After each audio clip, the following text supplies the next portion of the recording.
Assalamualaikum warahmatullahi wabarakatuh.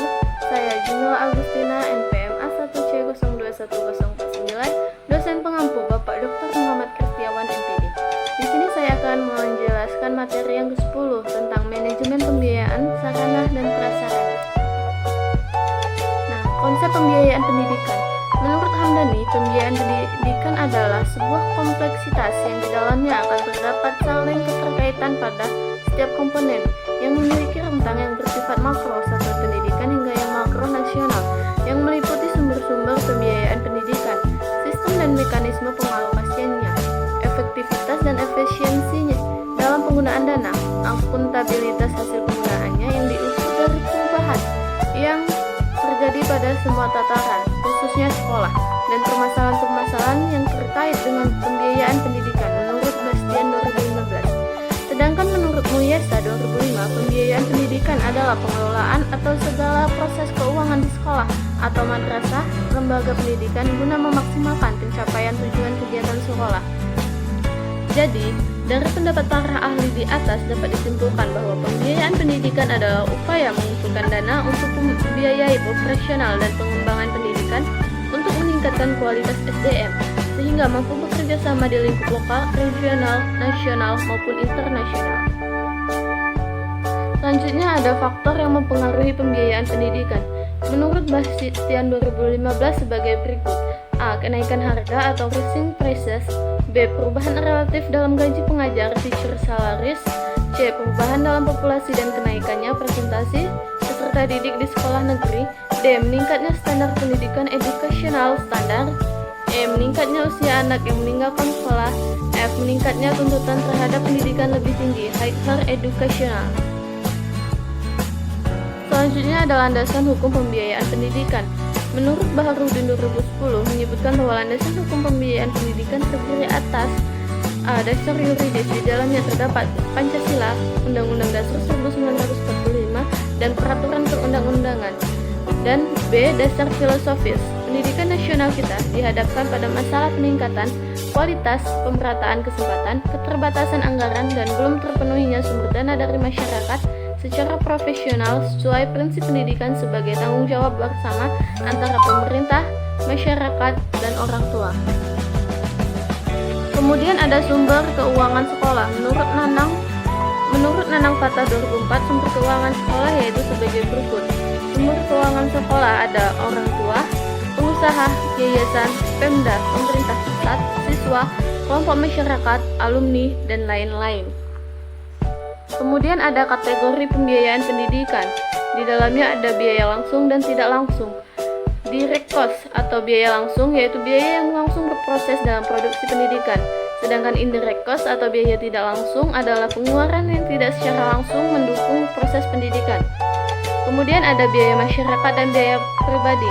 Biaya masyarakat dapat dikatakan sebagai biaya publik, yaitu sejumlah biaya yang harus dibayar oleh masyarakat untuk pendidikan. Biaya pribadi adalah biaya yang dikeluarkan oleh keluarga untuk membiayai sekolah anaknya. Kemudian ada pendekatan biaya satuan pendidikan. Di dalamnya ada pendekatan makro, mendasarkan perhitungan pada keseluruhan jumlah pengeluaran pendidikan yang diterima dari berbagai sumber dana, kemudian dibagi jumlah peserta didik menurut Fatah 2019. Sedangkan pendekatan mikro mendasarkan perhitungan biaya berdasarkan alokasi pengeluaran per komponen pendidikan yang digunakan oleh peserta didik. Kemudian ada fungsi pembiayaan pendidikan. Menurut Baharudin 2010, fungsi pembiayaan pendidikan yaitu sebagai berikut.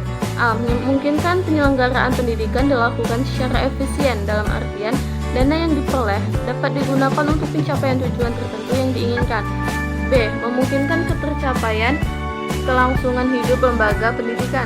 C. Dapat mencegah adanya kekeliruan, kebocoran, atau penyimpangan penggunaan dana dari rencana semula.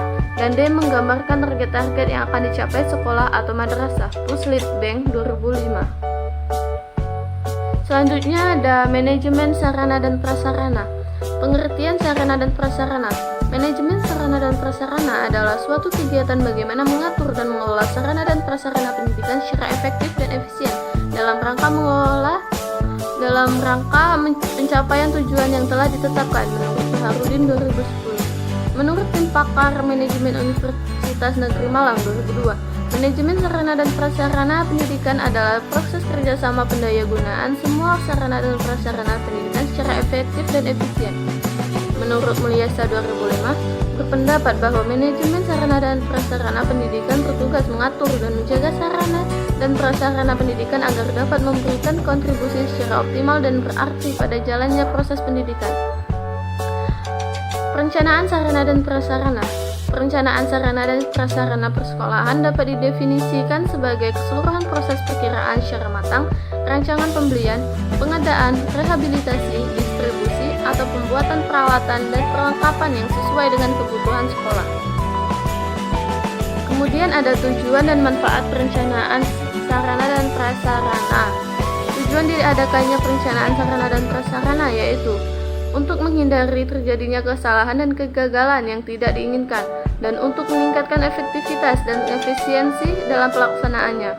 Sedangkan manfaat diadakannya perencanaan sarana dan prasarana yaitu 1. Dapat membantu dalam menentukan tujuan. 2. Meletakkan dasar-dasar dan penentuan langkah-langkah yang akan dilakukan.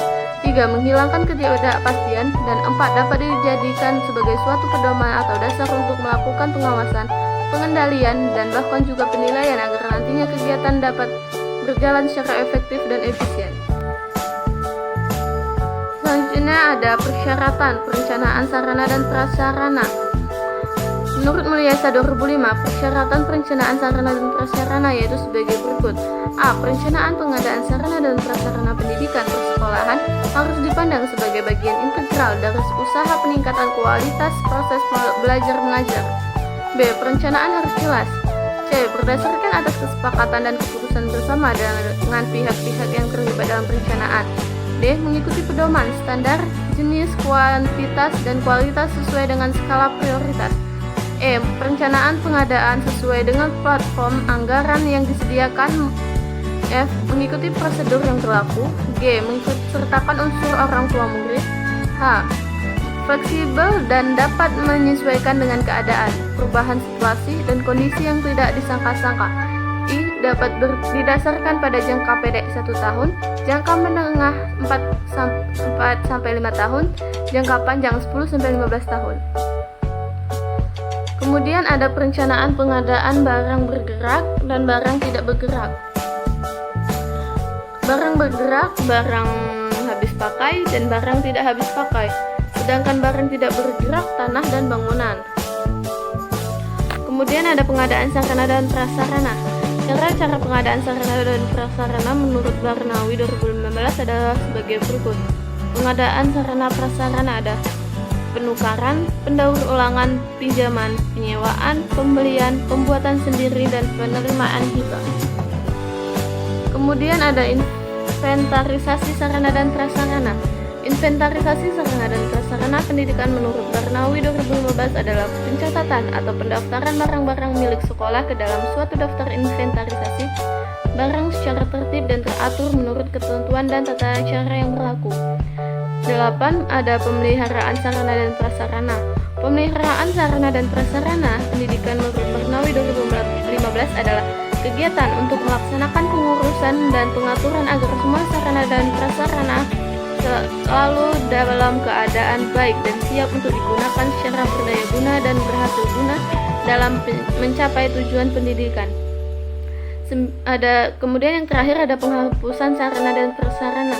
Menurut Barnawi 2015, penghapusan sarana dan prasarana merupakan kegiatan pembebasan sarana dan prasarana dari pertanggungjawaban yang berlaku dengan alasan yang dapat dipertanggungjawabkan. Itulah yang dapat saya jelaskan. Semoga apa yang saya jelaskan bisa bermanfaat bagi semua. Saya akhiri, wabillahi taufiq wal hidayah. Wassalamualaikum warahmatullahi wabarakatuh.